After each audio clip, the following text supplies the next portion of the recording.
Hello and welcome in. My name's Tracey Campbell. My Sweet Home Living. Welcome in to my home. We're in my craft room where I love to create things that are primitive, rustic, country style, giving you some DIY decorating and crafting ideas so that you can dress up your home for every day.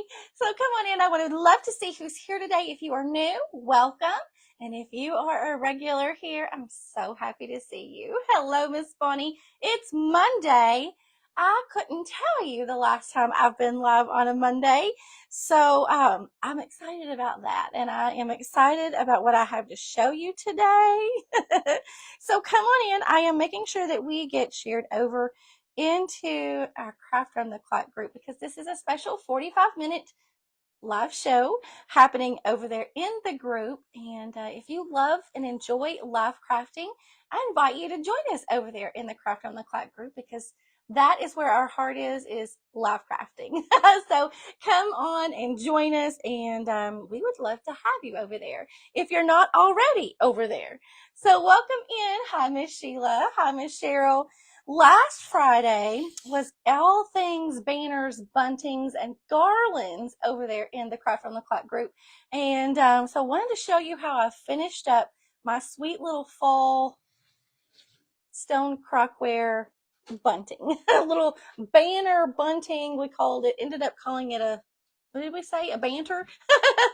But you get the idea. We made some sweet little half circles to go around the top of our stoneware crocks.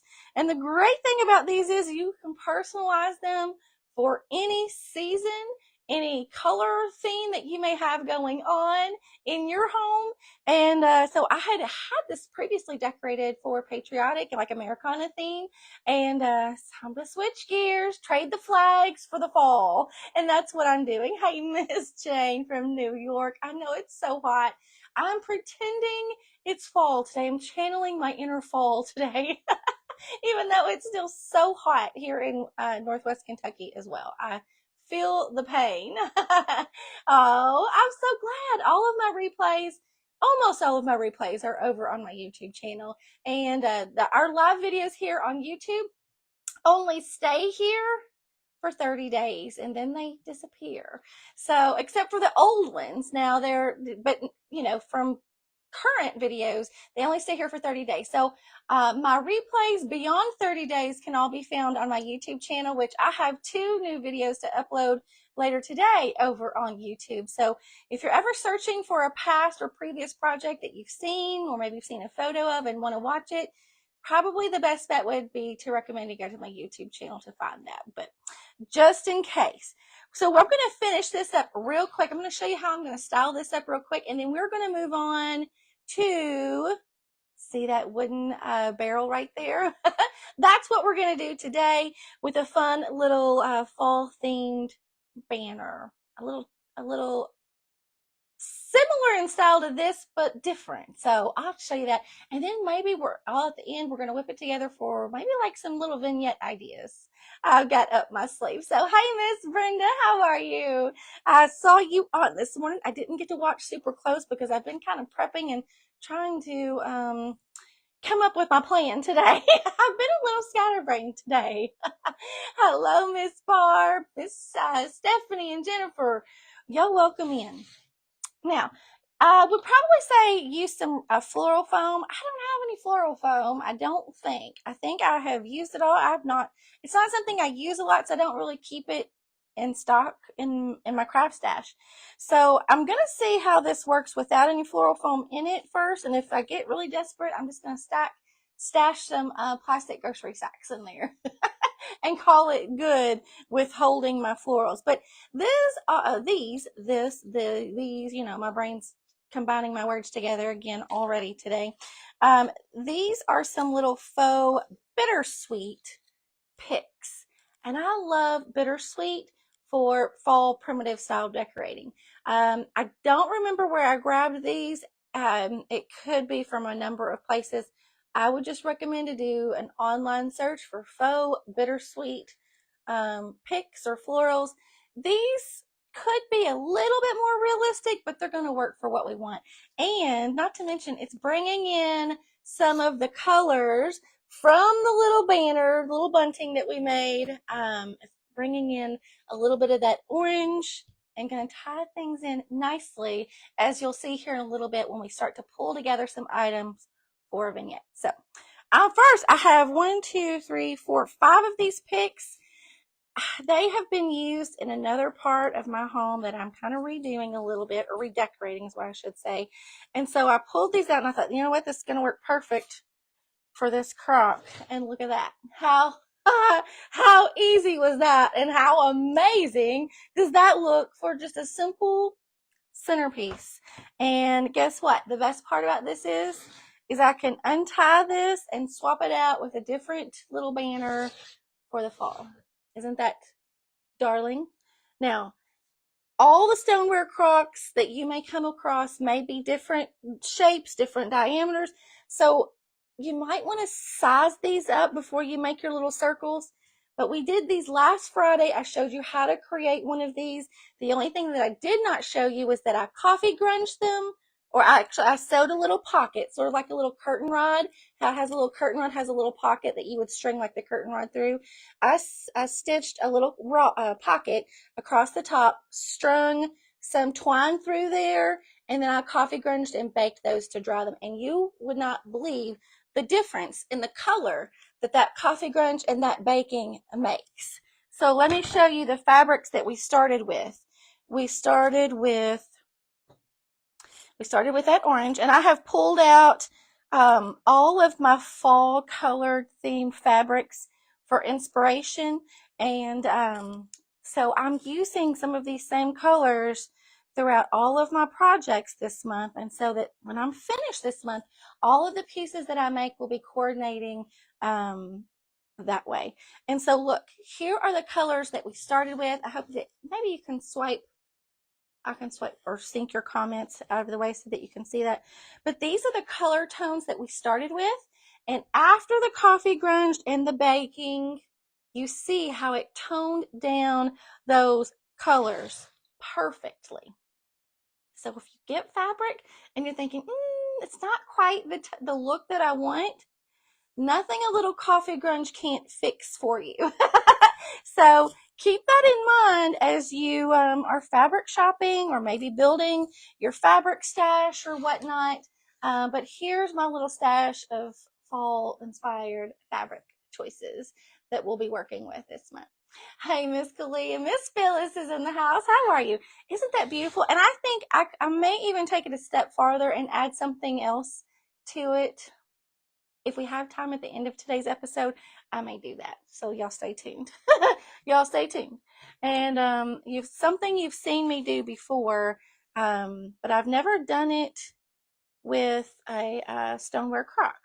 And one of my little berries fell off somewhere. Where did it fall off at? Let me stick it right back on right there.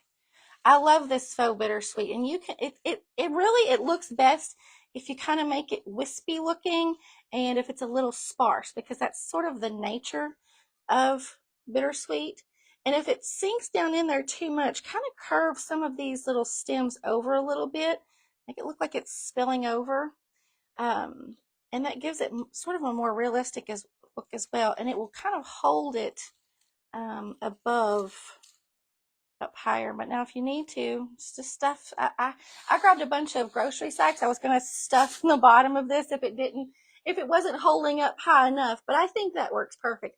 This will be beautiful on top of a cabinet, in the middle of your kitchen island. I mean, so many places, even on an entryway table, I think. So I'm going to slide that right back there for now. And you see that my little primitive crow crock pokes back there that we worked on a couple of months ago. If you have not made those, I do believe there's a video for that as well. They look absolutely darling paired with all of our fall themed things.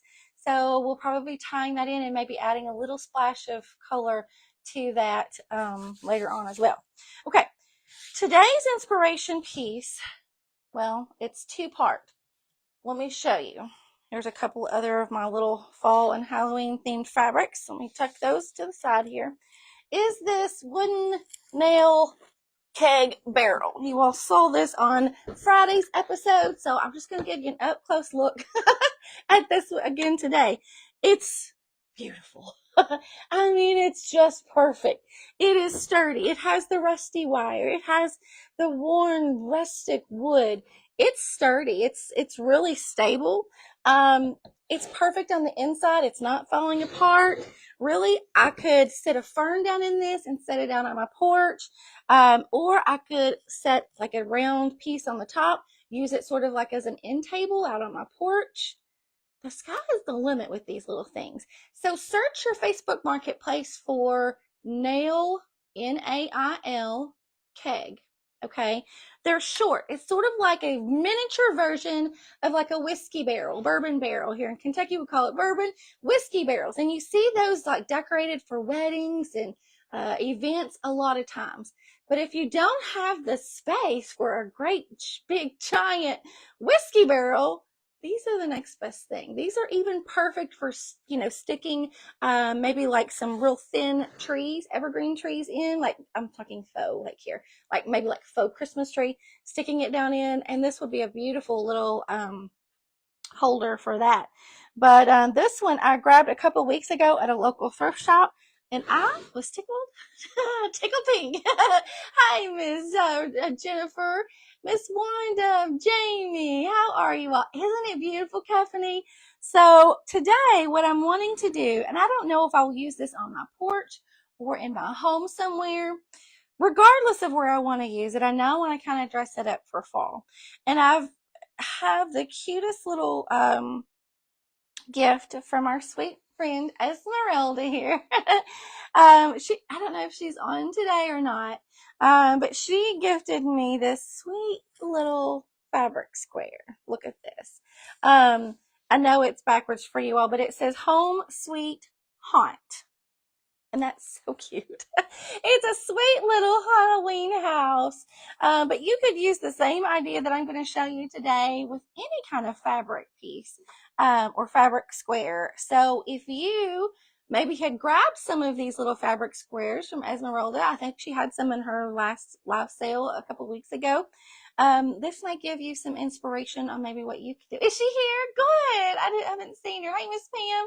I know I missed comments. Miss Stephanie's here. Christine. I'm not saying. I may have. No, my comments aren't quite working. I mean, they're working, but I'm not seeing all of them. So you never know what you'll see. So what I'm going to do, I have twine, which is how I created my little stone crock bunting. I'm going to get tongue-tied all day today. I just know it. I mean, I can just feel it. I woke up and I was klutzy and dropping and knocking things over. It's a Monday. It's a Monday. So I'm going to use twine to create this little banner, and that way I can tie it on and off, change it out, and whatnot. So let me set this back here, and we're going to create a little bunting banner, whatever you want to call it, to go with it. Now, what the process that I'm going to use today to create this, I'm going to use my sewing machine. However, you can use the same method and use like a permanent fabric glue. Okay, I would not recommend using hot glue for this. Hot glue and fabric just don't really mesh very well. It leaves like a clumpy, bumpy mess, and if you want to reuse it, well, not reuse it, but if you store it, sometimes that hot glue just doesn't hold up well. Let me grab a drink of water. No, Wanda, right? Monday, klutzy, clumsy, yeah, just, I think it's going to be that way all day long. All day long. So I was trying to decide how I wanted to do this. And I don't want to ruin the shape or any of the design that's on this sweet little fabric square. So what I'm going to do is I'm going to sort of create like a little backer piece for this. Now this is just a piece of what Miss Esmeralda offers in some of her live sales. It's coffee grunged and spiced, what she calls her tobacco cloths. So I'm going to use this sort of as a little backer sheet, okay? And what I'm going to do, I'm going to kind of cut it down and leave sort of a framed border around it, okay? Hey, Miss Jamie. Hey, Miss Lori. Let's see. I'm going to tilt my camera down just a little bit so that you can see more of what I'm working on down here. Let me tilt a little bit of light down this way. All right. I want to be sure that you all can see what I'm working on. As well as I can see you. Hi, Miss Jeanette. I know the pollen count. I'm telling you, it's bothering me. I think it's because we've had so much rain this season or this year that I feel like the pollen has bothered me a little bit more all year long, whereas usually I only have like a couple little weeks here and there throughout the year that it bothers me. But I feel like this year, especially when I'm out doing yard work, I will get this tickle in my throat, and I'm like, at that point, I know I'm done with. It's like, okay, I gotta go in for a while. Okay, so I'm not going for perfection here. I'm going for that raw, just homemade, handmade look, okay? Been a while since you've had a chance to watch. Well, hello, Miss Vicki. I'm so glad you're here. So let's just do a quick trim here, all right? And then that'll get us started. You know, those little garden flags that you buy and you can put them on, let me turn it this way. You can put them on the little garden stakes, you know, like a lot of times you put by your front door, your front entry, your front sidewalk, whatever. That's kind of the feel that I'm going for here. Only I want to be able to string, I want to be able to string my tie through the top little pocket on this. Okay. I probably should get a ruler. Let's just do it. Let's put the cutting mat under here. I think I'll be happier if I just do a straight cut first. Let me grab my ruler. I didn't plan for the big ruler. Let me grab that. Everything is within close reach. Okay. Make sure my cutting mat stays under here. Okay, so now I can use my rotary cutter for this. And let's see here. I'm going to probably should I give an inch? I know this is already pretty big on my barrel. I'm just going to do an inch border around the edge. That's what I'm going to do. According to the barrel that I'm putting it on, if I make it too big, then I'm not going to be able to see any of my barrel. So I have to keep that in mind. And at the top, I'm going to make my clearance a little bit larger to allow for the pocket that I want to sew at the top. Okay. So let's do an inch cut all the way around. Okay. There's the bottom. And let me see. Miss Esmeralda, I see you in the comments now. How are you, friend? How's our Chad doing this morning? Tell him hello from all of his friends here. We've been praying for him. Goodness, I know you all have just been, God's kept you, has been carrying you through this. I know he has, but bless y'all's hearts. I know it's been a wild ride over the last week and a half, 2 weeks, right? We've been keeping you in our prayers. Okay, I love these see-through rulers because I'm able to see how much extra that I'm allowing to go over the edge here, and I can see what's underneath. I can line everything up perfect. These see-through rulers are amazing for cutting things the way you need to. Okay, let me clip this little edge. Now let's do this side over here because I want to leave the top for last because I need to kind of think about that and see how much clearance I need to leave for the top. Well, hello, Miss Nora. Hey, Miss Donna and LaDonna. Welcome in, ladies. I'm so happy to see y'all on a Monday. It's lunchtime on the East Coast, It's almost lunchtime here in Central Time Zone. I'm going to have to stand up for this one and make sure that I keep my hands and my fingers out of the way. I did not cut that one very even. I should have known just to reposition it so that I could get it the way I needed to. But that's okay. I can turn it around here in just a minute and fix it. Okay. I got that excess out of the way. That excess fabric, until I get things trimmed down, it really just kind of gets in my way. Let me clean up this edge over here just a little bit. This is one project, I think. I don't usually have very many projects where I like to have a clean, straight cut. But for this one, I think I do. So just sorry about that. I had a phone call coming in.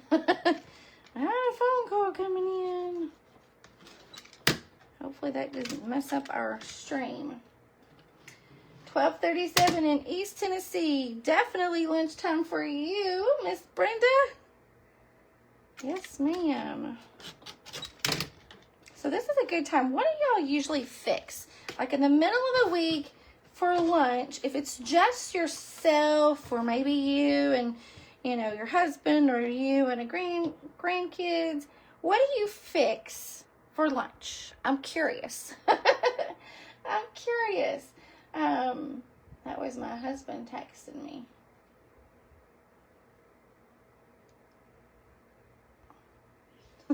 I'm like, he says, hey, what's your voicemail? I'm live right now. That's what I'm texting him. Okay. That's an inch. I'm going to double our clearance at the top. And that will give me enough space to create my little pocket at the top. All right, make sure I've got it even. This sweet little fabric square is from Miss Esmeralda at Lovett's Garden. Has the cutest little fabric squares. I think, you know what, Miss Esmeralda, I think you had these in your market day sale when you were with us in Craft Around the Clock for our market day, our Craft 30 market day. That was August the 1st. That's almost trying to reconnect. What in the world? You need that ruler too? Yes, Hobby Lobby does have this clear ruler. We're reconnected. Sorry about that. I don't know what I was reconnecting for now. Okay.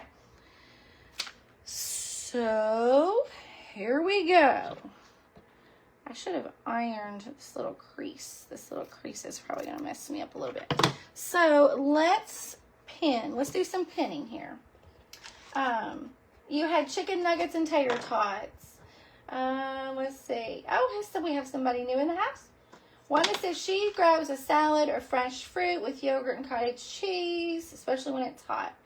I know a lot of people love cottage cheese and fruit. I am just not a cottage cheese fan. I don't know why. It's something that I have never grown to like. Let's see, who else? What else do y'all have for lunch? Leftovers.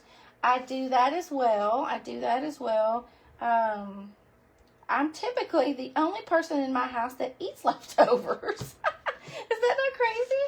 So what I'm doing is I'm taking a straight pin and I am sticking it through both layers of fabric just so that it will hold it where I want it to be, so that it doesn't move and crawl and creep around on me when I start sewing here in a moment. Leftovers and fixed your daughter chicken nuggets. That sounds like days in my house, especially when my kids were younger. You keep freezer meals, leftovers. Now that my two older kids, most of the time they have been working during the daytime, so it's typically just, me and my youngest here for most days during the week for lunch. And so, and he never wants to eat the same thing that I eat. So, hey, Miss Mara. Miss Donna is in the house. Welcome in. Oh, I need to save these. Do I or do I not? I don't know. I pinned these two pieces together, okay? Now, this is even, but I have a little crease, so it wants to keep kind of folding down on me. It is even, I promise. I just need to kind of iron it so that it looks better. Now, I need to create, excuse me, a little pocket at the top. But you know what I think I'm going to do first? I believe I'm going to stitch, I think I'm going to go ahead and stitch this little piece, this little fabric square onto this tobacco cloth, okay? And I'm going to need to switch out the thread. So this is a good little learning example here for those of you that have been thinking about sewing, or you're starting to sew. As you know, we've been doing so many of these sewing projects around here lately. I've seen so many of you say that you have been wanting to sew, but you're intimidated, or you have a sewing machine, but you've never used it. So here's a good learning lesson. What we're going to do is we got to rethread our machine, because what I have in here right now is an off-white thread.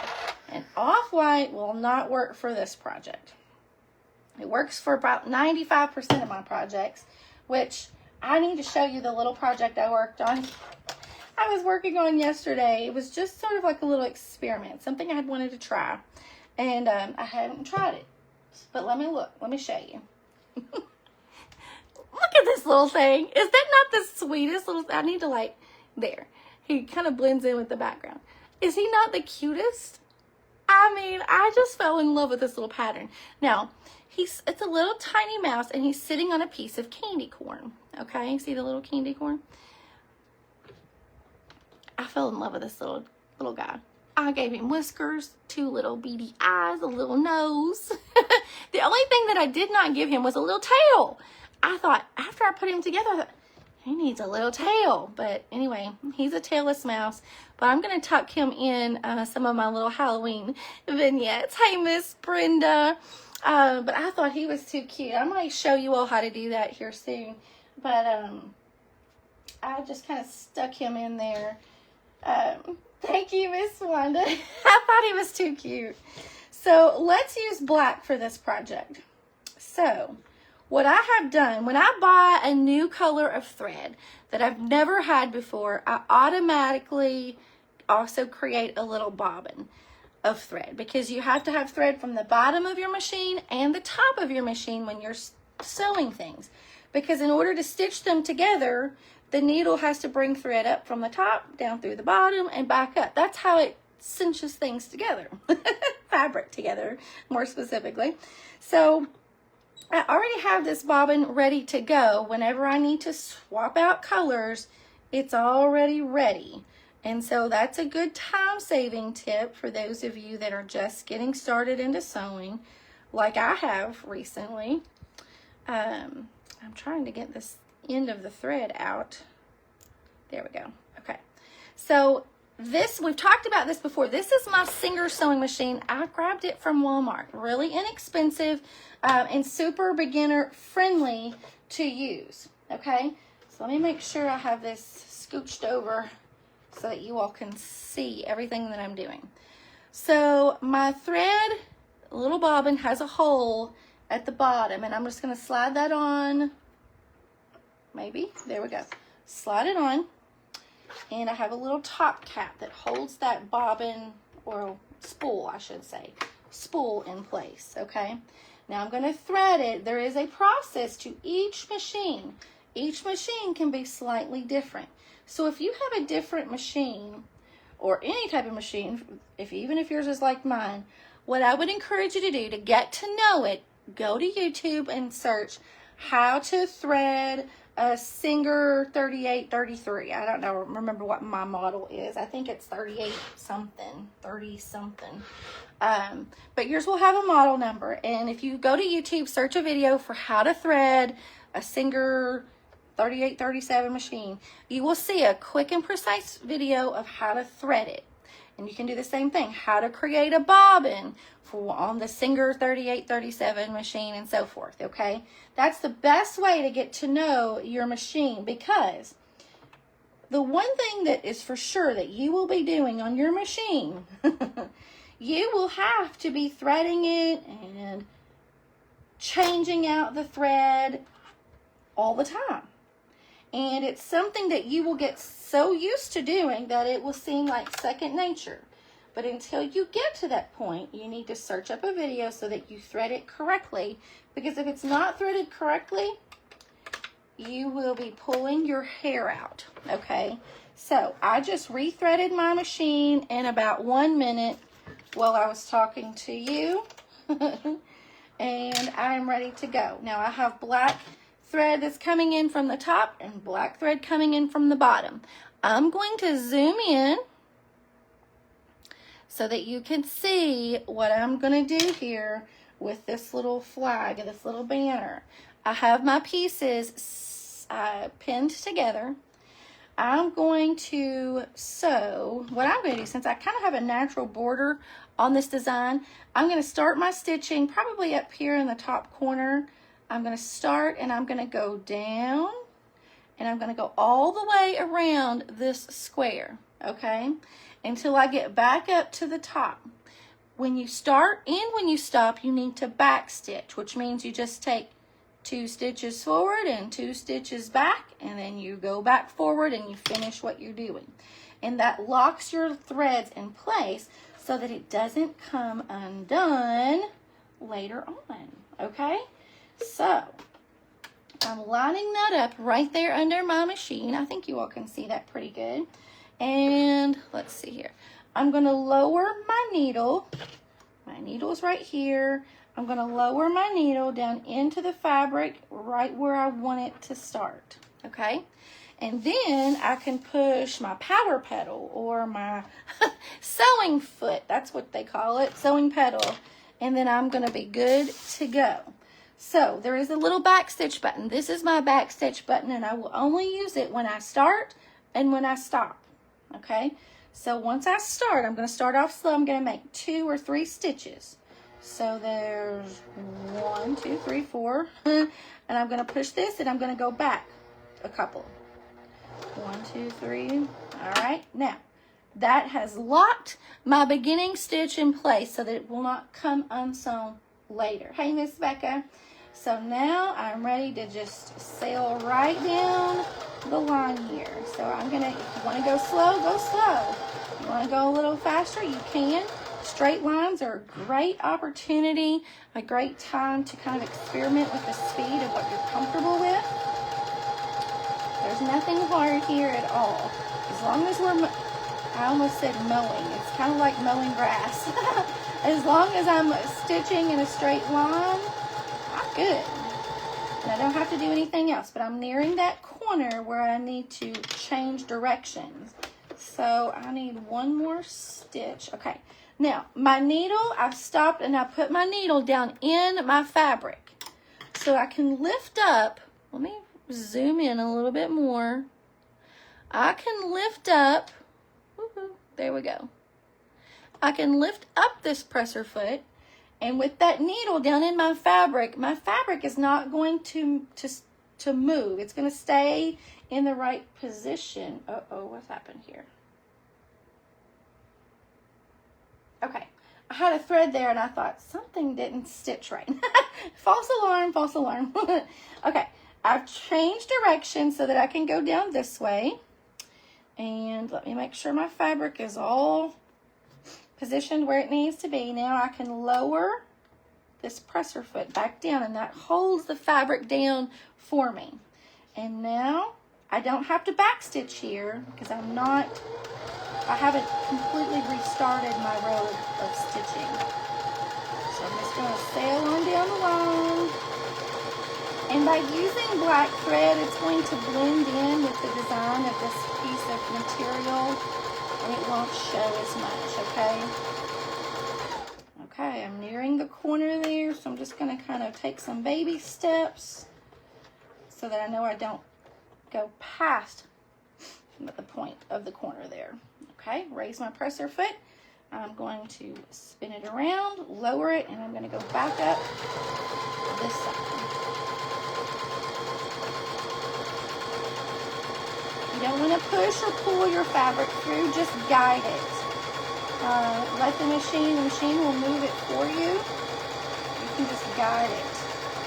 All right, I'm nearing that corner, so I'm going to slow down. I'm going to take a couple little baby steps. Okay, stop with my needle down so that I can rotate it. And this will be our last run of stitches. So when I get to the end of this row, I will have to back stitch here. So here we go.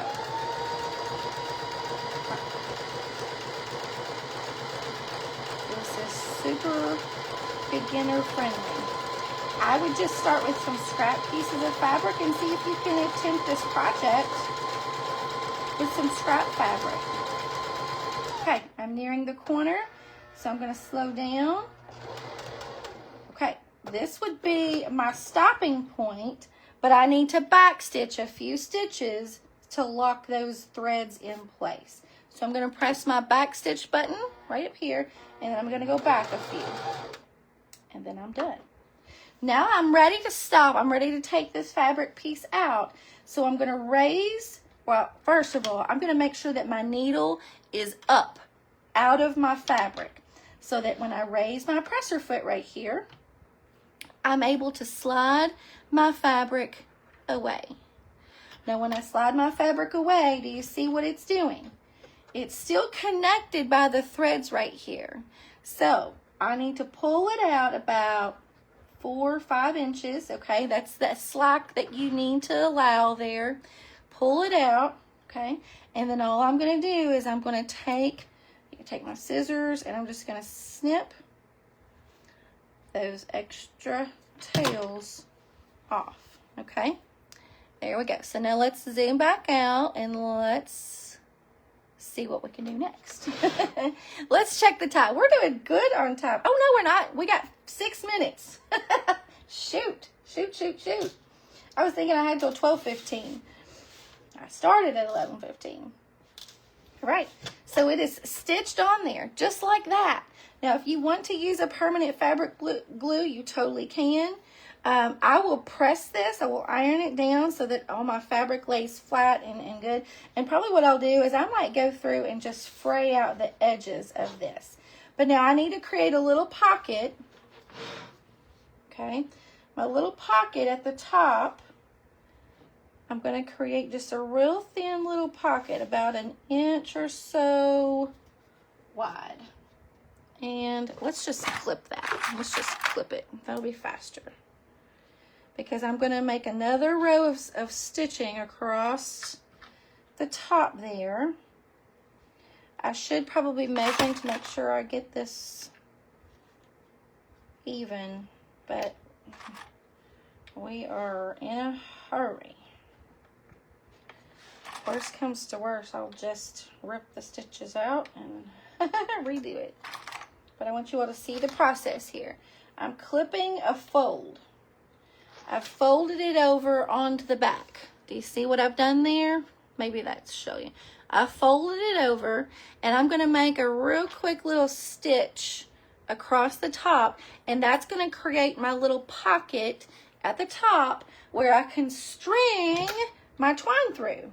And then I'll be able to make this as a little banner to tie on to my barrel. Okay, so let's put this on. I need to turn it over this way. I'm going to start at the end, and same goes here. I want to make sure that I want to start right there. That I start and stop with a back stitch, okay? All right, here we go. I'm going to do this pretty quick because I want you all to see the finished project. And I'm just going to hope that this is all going to be even. Okay, take my clips out as I get to them. I've got this sewing machine moved and it's making my whole table wobble. I've kind of got it on an angle so that you all can see it a little better. Okay.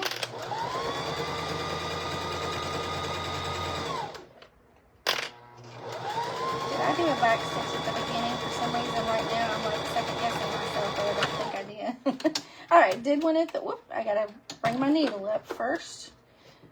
Raise my presser foot, pull it out, and I'm gonna clip those tails. Now, because I use black thread on this, I will have a black line across the top that shows my pocket. If you do not want that black line, you would want to use a color of thread that matches more of your tobacco cloth. I'm okay with it. I'm probably going to coffee grunge this anyway, so it won't show quite as much. So what I'm going to do next is I'm going to take my twine and I'm going to put, I need to put a safety pin on the end of it. Yeah. I need a safety pin that is just small enough that I can slide it through that pocket. Okay. And that's how I'm going to thread this. I'm going to string it through. So bunch it and pull. Bunch it and pull. We're going to get this. We're going to get it before we go. I worked for Wrangler Jean Company in one of their sewing factories for years. It was probably, oh my goodness, how cool is that, JoJo? I didn't know that. That is neat. Okay, we've strung it through. Now at this point, I'm probably going to coffee grunge. Gonna grunge it, and it will be ready. Let's get this barrel over here. We didn't get to do the vignette pieces, but I'll be hopping back on at some point to show you how to do that. But we're going to tie this around the top of our barrel. Let me do this a quick tie and then I'll show you. Okay, so if you have a smaller piece, you could do, you could really just, the sky's the limit with this. But I think this is so cute. And then you can decorate the top any way you want. But this is just a real sweet little bunting banner that will fit right on this little barrel. Isn't that sweet? So, so sweet. And you see my little house right here? I'm wanting to put all of this together with a sweet little vignette. So I'll be back live soon. And we'll finish this up as a little decorated vignette because I want to give you some ideas on what you can do to incorporate it into your decor. So I not just want to show you how to make it, but how to kind of style things and decorate with them, okay? Thank you all so much for joining me. I'm so glad y'all were here. It was amazing to be live again today with you all. And I'll see you again soon.